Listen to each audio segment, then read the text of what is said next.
जब तक किसी को खुद की वैल्यू पता नहीं होती तब तक दूसरा उसकी वैल्यू समझ नहीं सकता है। दो प्रकार के इंसान दुनिया में पाए जाते हैं। एक तो वो जिन्हें अपने काम पर पूरा भरोसा होता है, जो खुद पर विश्वास करते हैं और ये समझते हैं कि जो हुनर उनके अंदर है वो कोई सामान्य हुनर नहीं है। और दूसरे वो लोग जो अपने आप को बहुत मामूली समझते हैं, जो अपने काम को, अपने प्रोफेशन को बहुत ही मामूली समझते हैं। इस प्रकार के लोगों को हमेशा यही लगता है कि उनके अंदर कोई खास बात नहीं है। और यकीन मानिए, इन लोगों का आंकड़ा बहुत ज़्यादा है। इसी प्रकार का मोहन नाम का एक इंसान एक छोटी सी दुकान पर काम किया करता था। उसे हमेशा यही लगता कि वो बहुत मामूली काम कर रहा है, वो सबसे घटिया काम कर रहा है और उसे ये काम छोड़ देना चाहिए। लेकिन पारिवारिक जिम्मेदारियां होने की वजह से वो उस काम को छोड़ नहीं पा रहा था।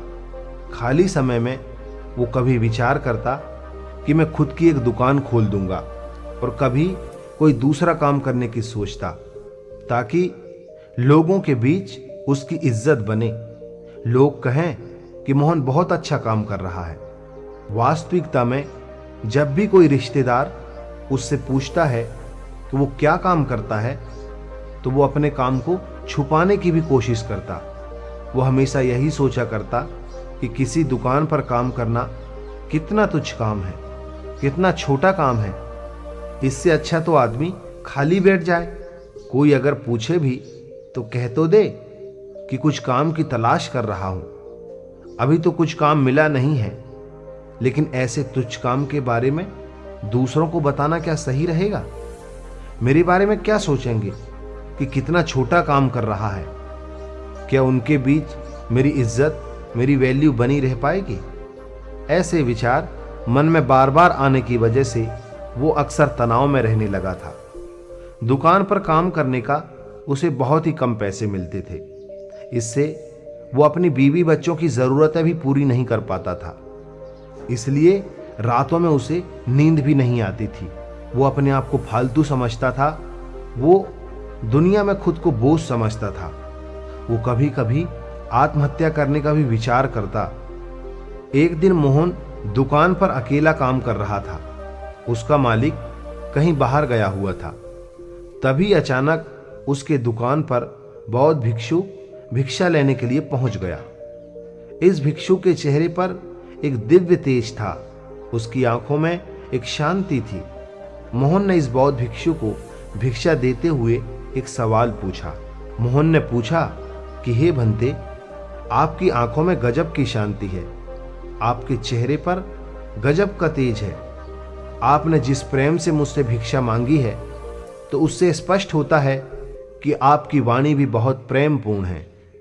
लेकिन हर कोई आपकी तरह दयालु और प्रेमपूर्ण नहीं होता। मोहन ने खुद को संबोधित करते हुए पूछा कि हे भंते, मैं हमेशा दूसरों की मदद करता हूँ, हमेशा दूसरों के काम आता हूँ। उसके बावजूद लोग मेरी इज्जत नहीं करते। इज्जत करना तो दूर की बात रही, मेरी कोई कद्र भी नहीं करता। मुझे कोई पूछता तक नहीं है। और मुझे ये लगता है कि मैं इस दुकान पर एक बहुत ही तुच्छ काम कर रहा हूं, जिसकी वजह से लोग मेरी कभी भी इज्जत नहीं करेंगे। हालांकि मैं कभी किसी का बुरा नहीं चाहता, मैं हमेशा दूसरों की मदद करना चाहता हूं।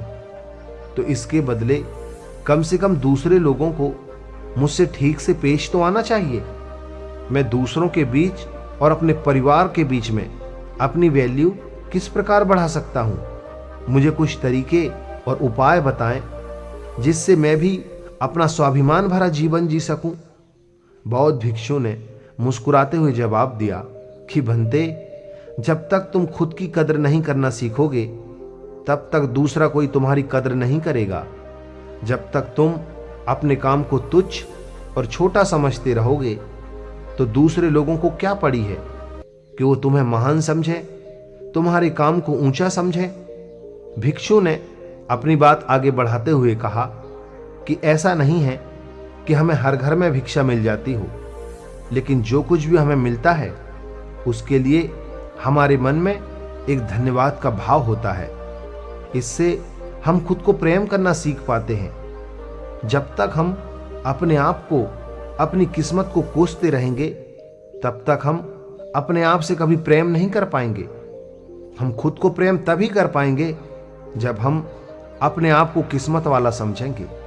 मोहन ने भिक्षु की बात काटते हुए कहा कि हे भंते, मैं अपने इस छोटे से काम से कैसे संतुष्ट रह सकता हूं? मैं कैसे ऐसे तुच्छ काम के लिए अपने मन में एक धन्यवाद का भाव पैदा कर सकता हूं? इस पर भिक्षु ने सड़क पर एक भिखारी की तरफ इशारा करते हुए कहा कि जरा उस भिखारी को गौर से देखो। उसका भी परिवार है, उसके भी बच्चे हैं, वो भी किसी का पिता है, लेकिन अगर तुम महसूस करो तो तुम्हारी नजर में वो तुमसे भी ज्यादा तुच्छ काम कर रहा है।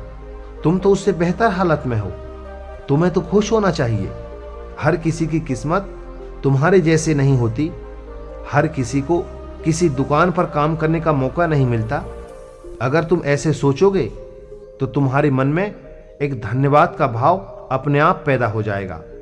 तुम्हारा शरीर स्वस्थ है, तुम्हें कोई चिंता नहीं है, कोई फिक्र नहीं है, फिर भी तुम अपने आप को तुच्छ समझते रहते हो।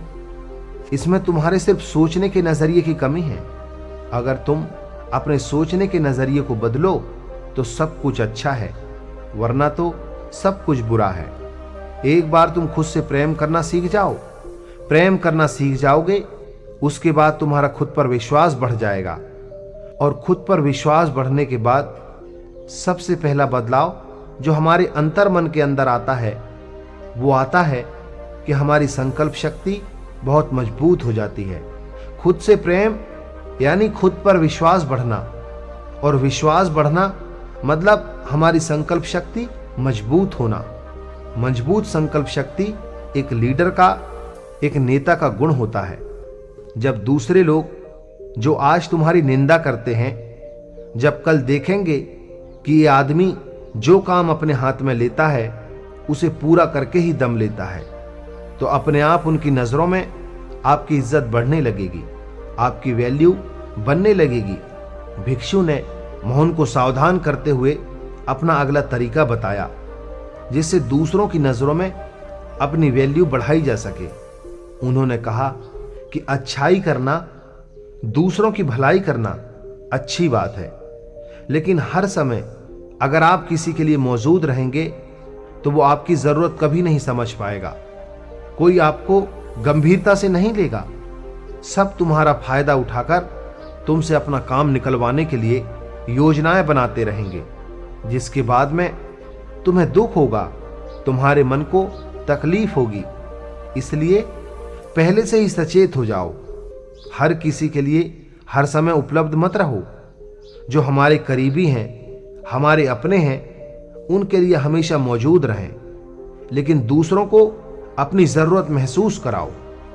जब भी कोई काम करें, उन्हें आपकी कमी महसूस होनी चाहिए, और जब ऐसा होने लगे तब समझ लेना दूसरों के सामने तुम्हारी इज्जत, तुम्हारी वैल्यू बढ़ने लगी है। अगली सीख भिक्षु ने बताते हुए कहा कि कभी भी अपना काम पूरा होने से पहले उस काम के बारे में किसी को मत बताना, वरना तो तुम मजाक का पात्र बनोगे। कुछ लोग काम पूरा होने से पहले ही डींगे हाँकने लगते हैं। कुछ लोगों की तो आदत ही होती है लंबी लंबी डींगे हाँकने की। पहले वो बहुत लंबी लंबी डींगे हाँक लेते हैं, और जब काम पूरा नहीं होता तो दूसरों के सामने शर्मिंदा होना पड़ता है। लेकिन अगर आप ऐसा करेंगे तो दूसरे लोग आपको गंभीरता से क्यों लेंगे? चुप रहकर बिना किसी को बताए निरंतर खामोशी में अपने लक्ष्य पर काम करते रहो, और एक दिन वो भी आएगा जब आप अपने लक्ष्य को पा लेंगे। उसके बाद लोगों को अपने आप ही पता चल जाएगा। अपनी बात को जारी रखते हुए भिक्षु ने बताया कि अपनी झिझक को दूर करो, अपने डर को दूर करो। अपनी झिझक और अपना डर दूर करने का सिर्फ एक ही तरीका है कि तुम उसका सामना करो। अगर अनजान लोगों से बात करने में हिचकिचाहट होती है तो उनसे जबरदस्ती बात करने का अभिनय करो, और अभिनय करते करते एक दिन वो दिन भी आएगा जब आपको किसी से कोई झिझक नहीं रहेगी। आप किसी भी अनजान आदमी से बेधड़क बात कर पाएंगे। जब दूसरों के सामने बिना किसी डर और बिना किसी झिझक के आप अपने विचार रखेंगे तो दूसरे लोग आपकी स्पष्टता की, आपकी निर्भीकता की अपने मन में तो जरूर तारीफ करेंगे। भिक्षु ने मोहन को सावधान करते हुए कहा कि याद रखना, घमंड यानी कि अहंकार की तलवार बहुत बारीक होती है। वो कब तुम्हारी गर्दन काटेगी तुम्हें पता भी नहीं चलेगा।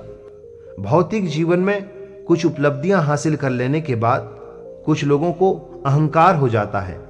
हो सकता है वो अहंकार आपको नजर ना आए, लेकिन दूसरों को अहंकार महसूस हो जाता है।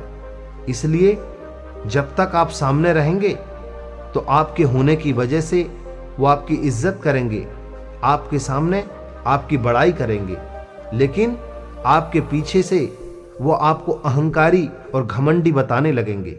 इसलिए खुद का निरीक्षण करते रहें।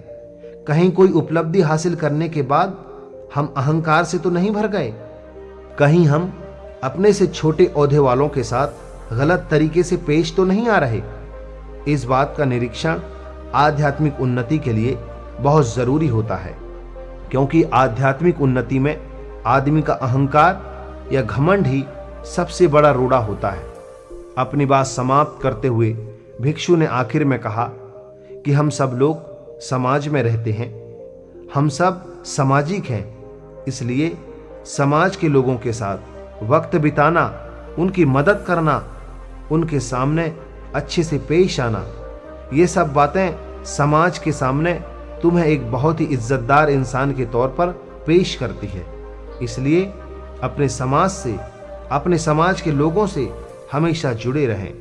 कुछ न कुछ वक्त उन्हें जरूर दें। अपनी भिक्षा का पात्र संभालते हुए बौद्ध भिक्षु ने मोहन से जाने की आज्ञा मांगी और इसी के साथ मोहन को भी अपने सवालों के जवाब मिल चुके थे। तो दोस्तों, ये थी आज की हमारी कहानी। आपको ये कहानी कैसी लगी हमें कमेंट करके जरूर बताएं। धन्यवाद।